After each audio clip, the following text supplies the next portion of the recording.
जय हिंद दोस्तों, आज का हमारा टॉपिक है प्रकाश संश्लेषण। देखते हैं प्रकाश संश्लेषण क्या है। देखिए, वह प्रक्रिया जिसके द्वारा हरे पेड़ पौधे सूर्य के प्रकाश तथा क्लोरोफिल की उपस्थिति में वायुमंडल से कार्बन डाइऑक्साइड तथा पृथ्वी से जल लेकर अपना भोजन बनाते हैं, वह प्रक्रिया प्रकाश संश्लेषण कहलाती है। इसमें दो तीन पॉइंट जो है इंपॉर्टेंट है। जैसे एक है सूर्य का प्रकाश। हरे पेड़ पौधे सूर्य के प्रकाश की उपस्थिति में तथा क्लोरोफिल की उपस्थिति में, पेड़ पौधों की पत्तियों में क्लोरोफिल पाया जाता है। पेड़ पौधों की पत्तियों का रंग जो है हरा क्लोरोफिल के कारण होता है। तो देखिए, तो उपस्थिति किसकी रहेगी? सूर्य के प्रकाश की और क्लोरोफिल की। और वायुमंडल से कार्बन डाइऑक्साइड यानी कि CO2, ये CO2 लेंगे वायुमंडल तथा पृथ्वी से जल यानी H2O। तो कार्बन डाइऑक्साइड और जल ग्रहण करेंगे। उपस्थिति किसकी रहेगी? सूर्य के प्रकाश की और क्लोरोफिल की। और ये जो है इनकी उपस्थिति में, सूर्य के प्रकाश और क्लोरोफिल की उपस्थिति में कार्बन डाइऑक्साइड लेकर और वायुमंडल से जल लेकर जो है अपना भोजन बनाते हैं। ये प्रक्रिया, ये प्रोसेस ही प्रकाश संश्लेषण कहलाता है। संश्लेषण का मतलब होता है जोड़ना, सिंथेसिस यानी कि जोड़।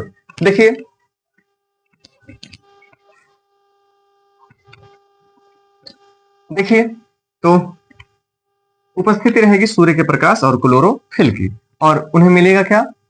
कार्बन डाइऑक्साइड और जल। कार्बन डाइऑक्साइड यानी कि CO2 जल यानी कि H2O, और गिव्स आउट का निशान, तीर का निशान। और ये भोजन कैसे बनाएंगे? ग्लूकोज बनेगा, ग्लूकोज C6H12O6। और जो है ग्लूकोज बन गया इनका भोजन ये, और जो है प्लस ऑक्सीजन बनाएंगे, ऑक्सीजन यानी O2, और जल बनाएंगे। तो ये जो है इस प्रोसेस में ये तैयार होगा। और ये कार्बन डाइऑक्साइड हो गया, ये जल हो गया। देखिए, कार्बन डाइऑक्साइड यहाँ उपस्थित है, कहां से मिला है इन्हें? वायुमंडल से। ये H2O कहां मिला है? कहां से? ये मिला है पृथ्वी से। उपस्थिति किसकी रहेगी? सूर्य के प्रकाश की, सूर्य का प्रकाश। और जो है, और किसकी उपस्थिति? क्लोरोफिल। तो यहां पर मिल गया है ग्लूकोज।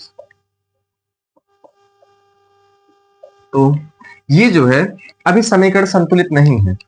और कुछ इंपॉर्टेंट पॉइंट हैं, जैसे ये जितना कार्बन डाइऑक्साइड लेगा उसका दुगना अणु जो है ये जल का लेगा, यानी कि कार्बन डाइऑक्साइड आधा लेगा तो उसका 2 गुना जो है ये जल लेगा। जैसे यहां पर ये ग्रहण करता है 6 अणु कार्बन डाइऑक्साइड का तथा 12 अणु जल का।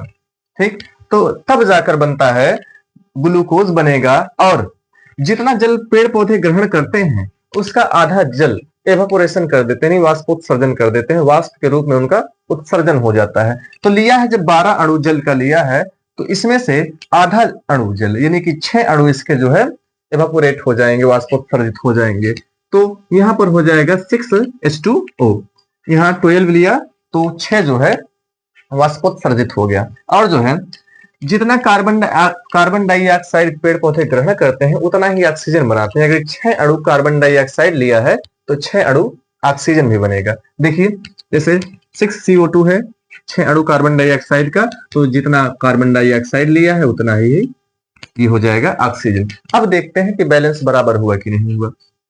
देखिए, यहां पर C है 6, तो कार्बन यानी 6 है, तो यहाँ पर भी कार्बन 6 है और कहीं कार्बन नहीं दिख रहा है। और यहाँ पर 6 12 ऑक्सीजन इधर है और 12 ऑक्सीजन इधर है, 24 ऑक्सीजन। तो 6 ऑक्सीजन यहाँ हो जाएगा और 12 यहाँ हो जाएगा, 12 6 18, और 18 और 6 24, 6 ऑक्सीजन इधर हो जाएगा। तो इसलिए यानी कि कार्बन डाइऑक्साइड और ऑक्सीजन संतुलित है। अब जो हमें देखना है हाइड्रोजन को।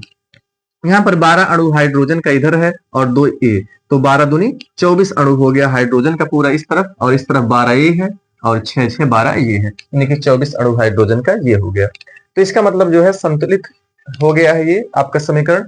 तो आप सिंपल से आप इसको कैसे संतुलित करेंगे, इसमें ज्यादा जोर नहीं देना है, बस आपको ध्यान देना है 6 और 12 का।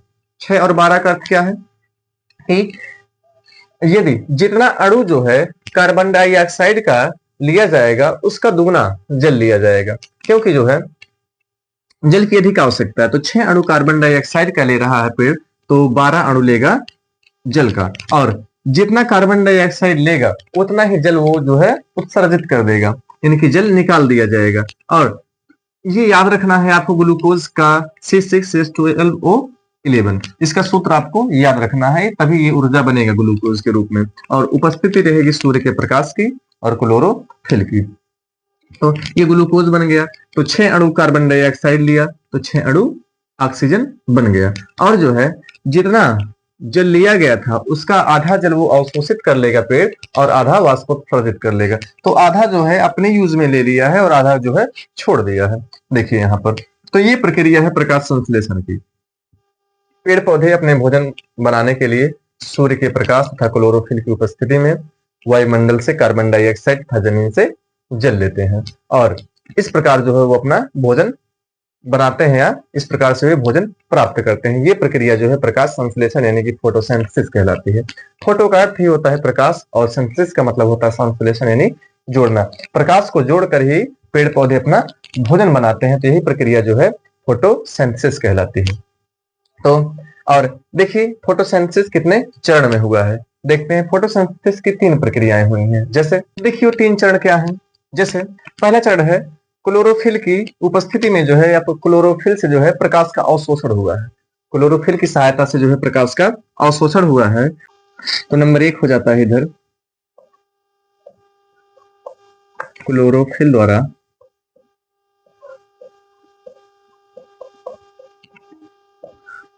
जो है प्रकाश का अवशोषण।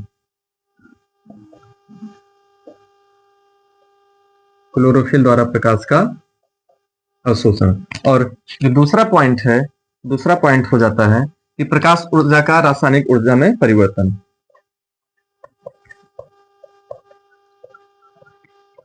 प्रकाश ऊर्जा का रासायनिक ऊर्जा में परिवर्तन।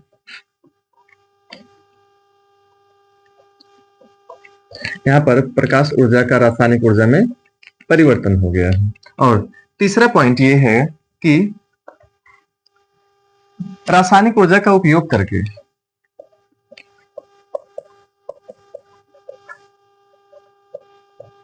रासायनिक ऊर्जा का उपयोग करके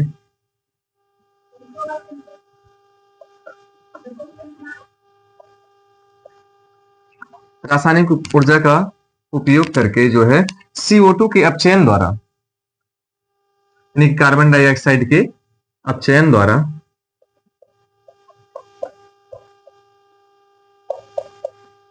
द्वारा जो है कार्बोहाइड्रेट का निर्माण हुआ है।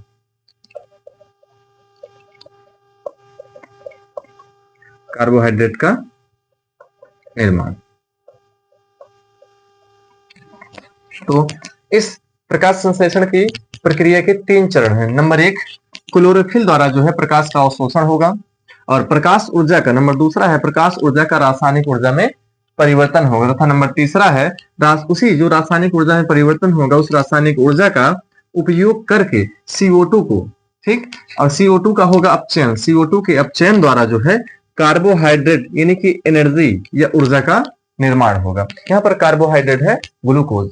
तो देखिए, तो ये प्रक्रिया पूरा हो गई प्रकाश संश्लेषण की। तो जो है बोर्ड की दृष्टि से प्रकाश संश्लेषण यानी फोटोसिंथेसिस बहुत इंपॉर्टेंट है, इसलिए जो है आप इसको बहुत बारीकी से देखेंगे। यदि ना समझ में आए तो वीडियो को आप पीछे करके दोबारा देख सकते हैं। मिलते हैं अगले टॉपिक में, तब तक के लिए धन्यवाद।